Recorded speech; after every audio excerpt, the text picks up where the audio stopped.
confidence.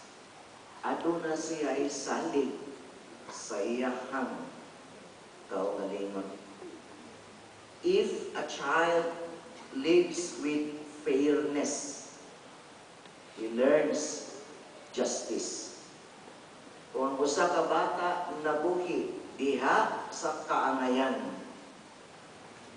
mahituo siya diha sa katarungan. If a child lives with security, he learns faith. Kung ang usa ka bata nabuhi diha sa walay ilibog o walay kabalaka, motupo siya sa pagtuo. If a child lives with approval, he learns to like himself. Kung ang usa ka bata nabuhi diha sa pagpuyon,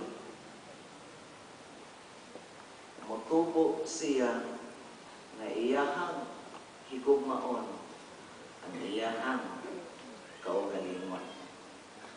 If a child lives with acceptance and friendship, he learns to love the world. Kung ang usa ka bata motubo diha sa pagdawat o pagbaton o diha sa panaghigalaay, motubo siya sa paghigugma sa kalibutan.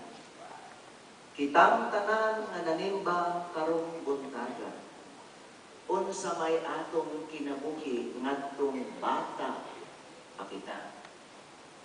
We can only give what we have. Dili nato mahatag ang wala sa atoan.